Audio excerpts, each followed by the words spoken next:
everyone. Welcome to Moments with Monika, a podcast where I engage in reflections on life, love, and learning. My background in early childhood studies is a lens that often shapes my views and reflections. I tend to understand the world as highly impacted by children, families, and individuals, as well as the policies, beliefs, and communities in which they live, love, work, and play. I see it as a reciprocal relationship. Join me in challenging and expanding my thinking through the help of others to live a more reflective life. You can find more of my work and what inspires me at monikaobermeyer.com. Let's get started, shall we?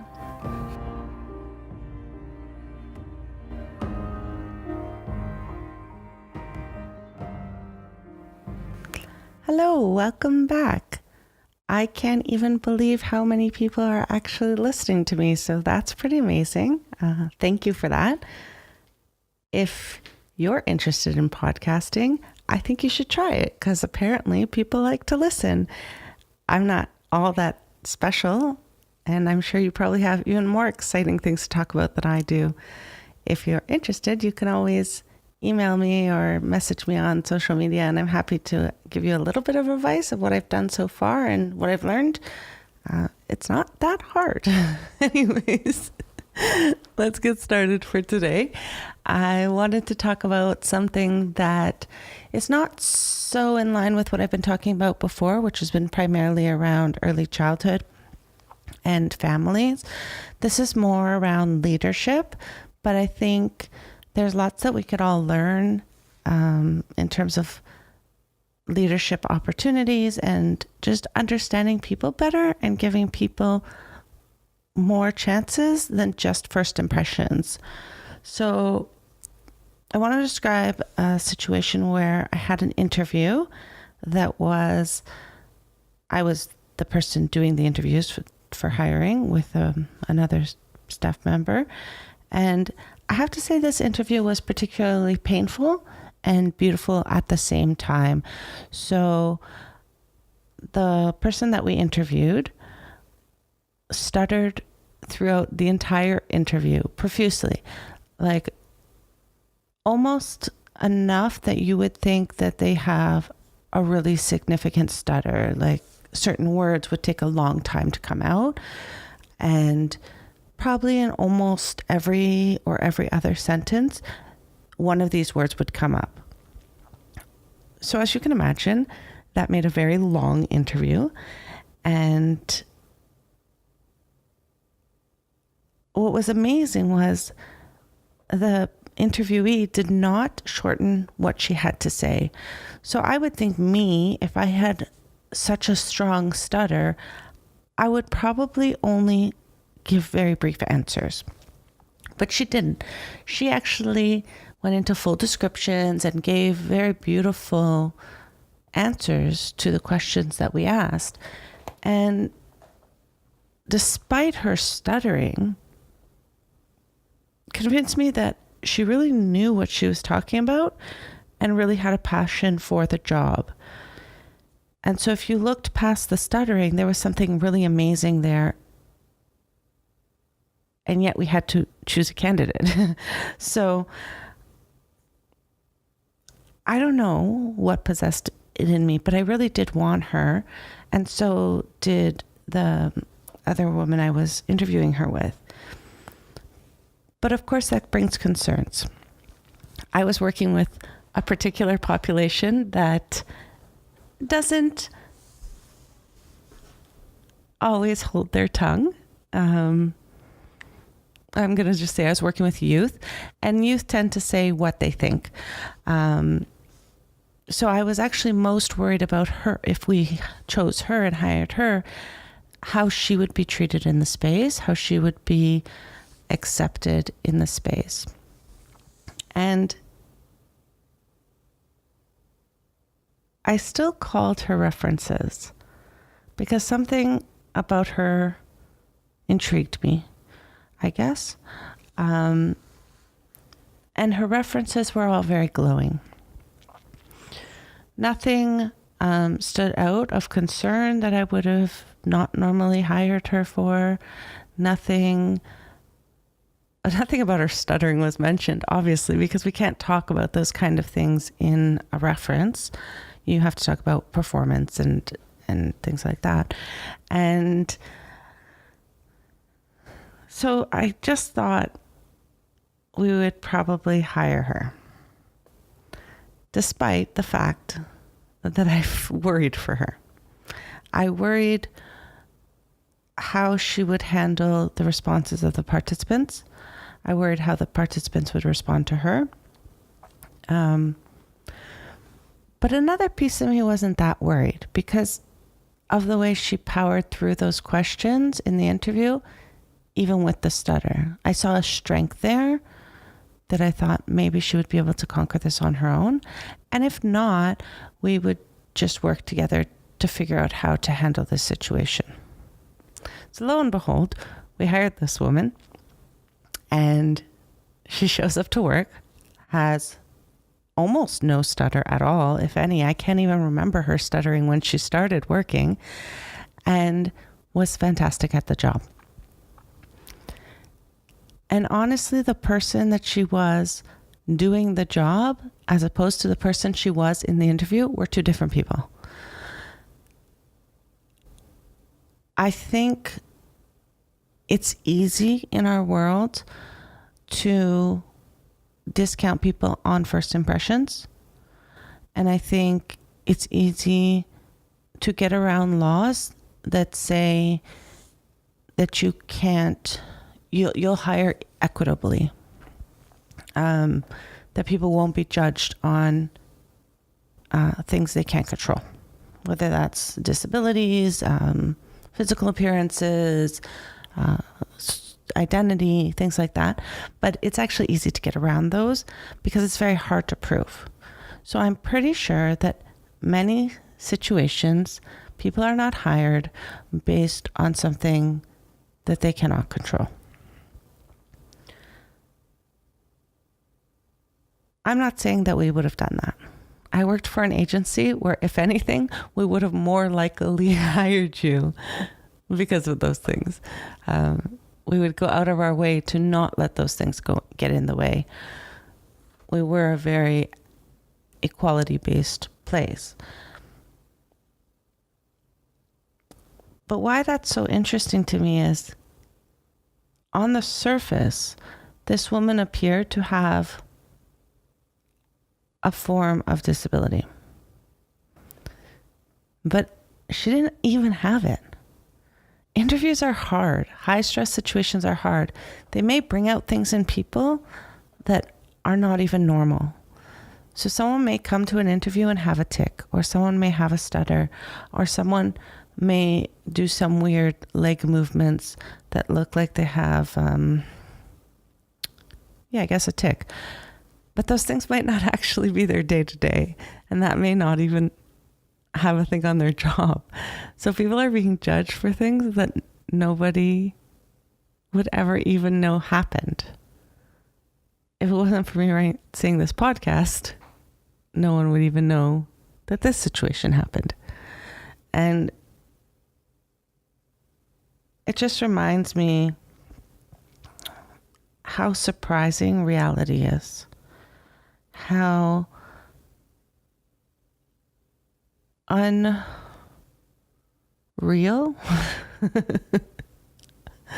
first impressions are.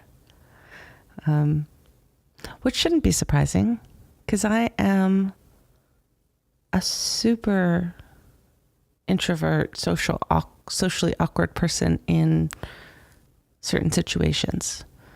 And in other situations, I'm super outgoing and confident. And if someone who's only known me in the one situation saw me in the other, they might be surprised. But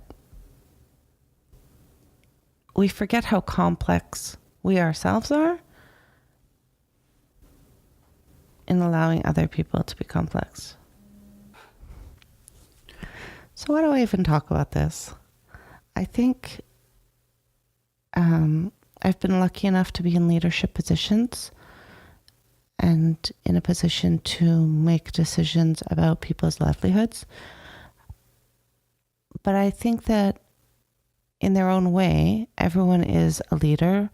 Everyone has a role to play if they're willing to step up and do that role, if they're passionate about what they do. You don't need to be in a hiring position. It doesn't even need to be a work situation, actually. It's just getting to know people. So in a work situation, the reality is, if your gut says yes, despite everything, take the chance. You might be surprised. And ultimately, you have 3 months. In some agencies, it's longer. Some companies, it's longer. Some companies, it's shorter. I don't know how it works everywhere. But like, you usually have a probation period where if things don't work out, they don't work out. So you have some room to try people out. An interview is not the only time you're trying someone out, which I think is important for people going to interviews to know too. Like, yes, your interview does matter, especially if you're against a large pool of people, but it's not everything, because employers know that you have a grace period where, if it might even just be fit, it might even just be that you don't fit with the culture of a company, or you don't get along well with staff, they can still let you go after 3 months. An interview isn't everything. So, before 3 months. But I think it applies to everything in terms of when we meet people, how we judge people, how we look at people's circumstances. One piece of any one person in one situation cannot be used to define that person. Should not be used to make your judgments or your understanding of who that person is and how they are. I think we're in this culture of, videos online of people acting a certain way in a certain situation. And while they may have acted horribly, it may have just been a one-time thing. I think we're quick to judge people on one moment. Or you may have met someone somewhere and they said something horrible. For example, I heard these, I don't know if they're construction or demolition. They're demolition. That's what they're called. These demolition guys talking close to my home, and they didn't know I was there, and they didn't know I could hear them. And they were saying these really racist, horrible things. But it was a quick joke. And in that moment, I felt so uncomfortable. I almost wanted to say something to them, but I was intruding on their private moment, and I just let it go because, well, I was alone, but also it just wasn't the moment for me to say something. And I don't know anything about these men. I can't, based on that situation, all of a sudden form an opinion of them. Do I think they said something horrible? Yes. Was it offensive and inappropriate? Yes. Is it ever okay to say no? Because saying something one time means you don't know when you're going to say it next, or who's listening, or who might hear. But sorry. But that doesn't make those men bad men. It doesn't define who they are.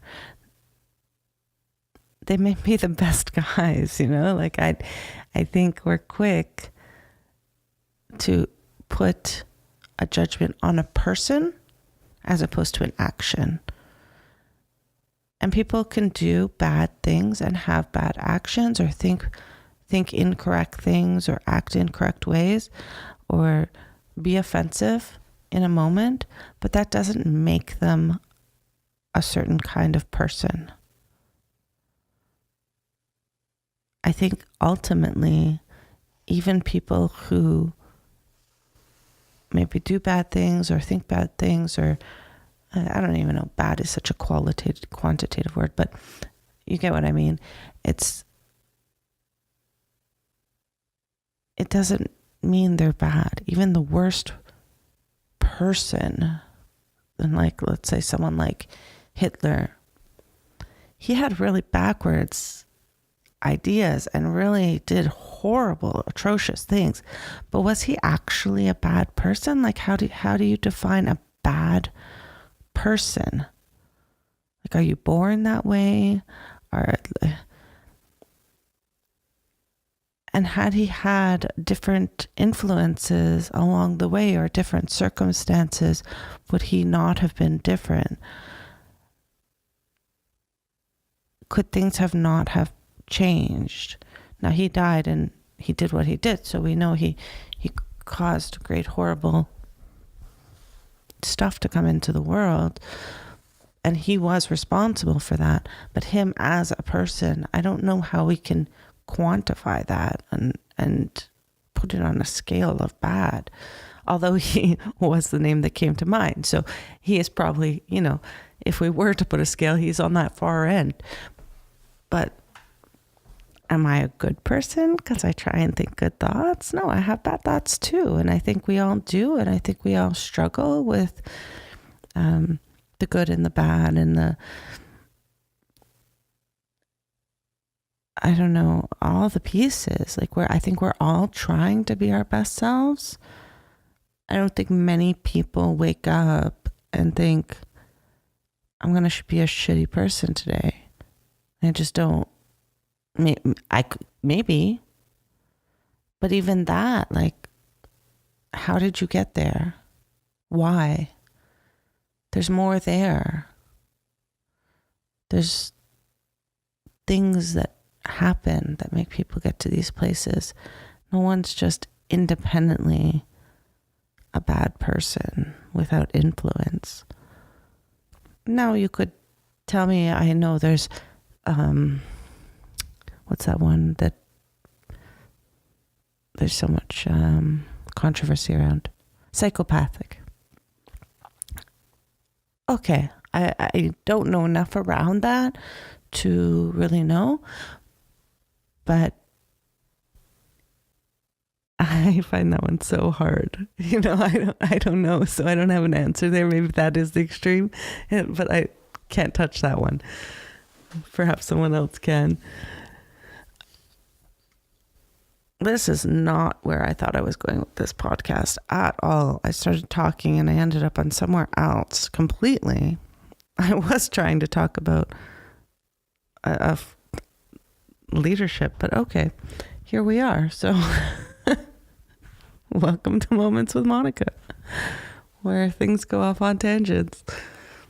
This wasn't a very well planned out episode. I don't actually plan them out. I just kind of talk when I don't have a guest. I start with a situation or something on my mind or something in the news, but beyond that, I kind of just go. So here we are. And when I go, I always end up back at children, because I think that's where I guess I have the most knowledge, like the most training, or perhaps the most vocabulary. I guess it's the most vocabulary. They're the easiest for me to talk about because of my training in that area. So I think it's the same with children. I think generally, it's easy to do with children once you know what you're doing. So for me, it's not, I don't even have to think about it. I can look at a child and say, oh, that child is behaving badly. Oh, that child acted badly. Oh, that child did a bad thing. But I would never really say that's a bad child. Now, I've heard people say that's just a bad kid, but that's just misinformation, I think. And I think it's a lack of awareness. And I think that's where we can improve our awareness, is not labeling people in such a hard, negative, black and white way. And it's easy for me with children. I don't know if it's as easy for me with adults. And perhaps it's something I need to think about, if I need to reflect on more and be more conscious of. Am I quicker with adults to label and categorize than I am with children? And the reality is I'm better at everything with children. So I know that, I recognize that, and I try and remind myself of that, so that the things I do with children I can bring into my grown-up situations. But it makes it easier when I think about children, because the repercussions are so much longer term, I guess. And generally people don't interact with children that they don't have some relationship with, whether it's a professional or family or neighbor or your child's friend or your child goes to school with. There's some connection. Whereas with adults, I deal with adults everywhere. I deal with adults on the phone when I call my phone company. I deal with adults at the store, at the grocery store, at the gas station. Everywhere I go, I'm dealing with people, adults. So it's easier and quicker. Okay, but let's go back to that interview, since I've gotten so off track. I think another piece that I can take from that interview is not to make assumptions, also about what people can do. So I think a lot of my concern before I hired this person was, how are we going to handle other people's responses? How am I going to support her? How am I going to empower her? And I was already assuming that we were going to land in something tricky, and would I be able to do that, to support her? And perhaps that tells you a little bit about my leadership style, I guess, in terms of, and my confidence, but in terms of what I value, and also that I would even wonder if I could support her properly, or that I would play all that ahead of time. Perhaps it's because I'm newer to leadership positions. But I think it was also a lot around my own assumptions of what was potentially to come, and how, from a good place, I guess, but good intentioned place doesn't always mean it's good.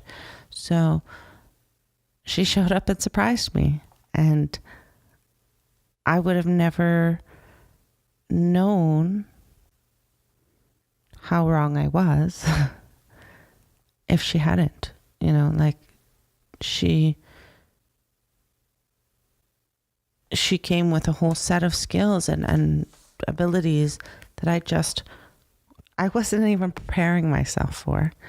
If I was going to prepare at all, but that's who I am, so I will. But, I was preparing for one situation and a totally another situation happened. Instead of just going into it more open and more ready to respond to the situation as it came, I was in some sort of preparation mode. And I think a lot of times I don't know about you, but tend to go through life in that sort of mode, in preparation, playing through all the scenarios in our head, making everything ready for what's to come, when we should just be walking into the world kind of more open to what is to come, and then responding adequately. And I think it's okay not to have the response prepared immediately. I think that's the fear a lot of times is if I prepare in my head, then I'll be prepared when the situation comes. I'll know how to react instantly. But a lot of things that have to do with other people, you can't prepare for. And it's okay if you tell them, I don't, like, I'm not prepared for this. So give me a minute to think it through. I think there's something humbling in it, but there's something strong in it too.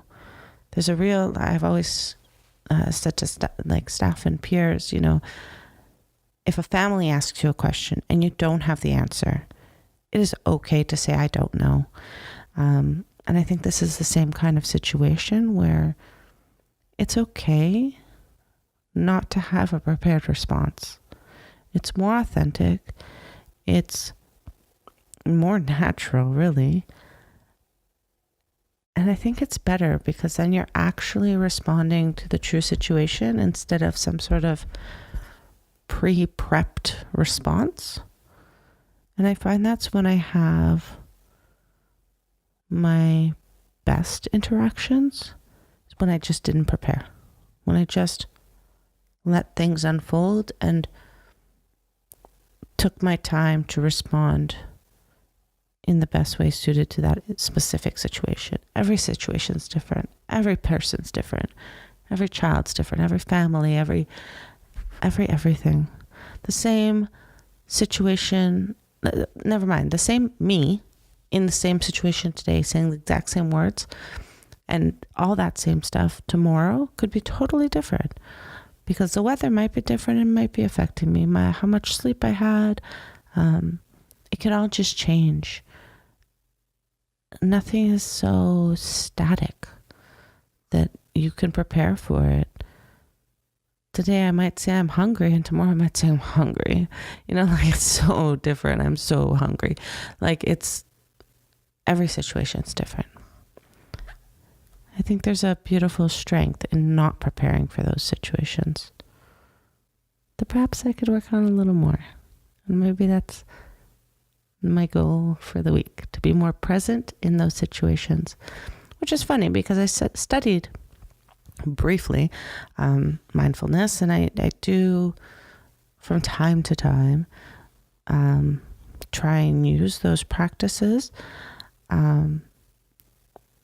And that's really the beauty of what mindfulness is about, is being in the moment, taking the time to respond, taking in the moment, not worrying about the past and the future and all that, but just being here now. And I'm not sure I always do that. That's a lie. I know I don't always do that. But perhaps this week I'll try and do it more. And maybe you can too. And that had nothing to do with, well, it had something to do, but that's not where I was intending to go with this podcast, but here we are. So this is probably a short one because I went on a bit of a ramble, but thank you for joining me again. And we'll see you next week. Bye. Thank you for joining me in Moments with Monika. If you found any value in this, please like, comment, and share this podcast. I would love for your feedback and to continue this discussion further. Feel free to stop by monikaobermeyer.com or on social media to message me and share your thoughts. Thank you again. Let's change ourselves and the world around us together. Goodbye.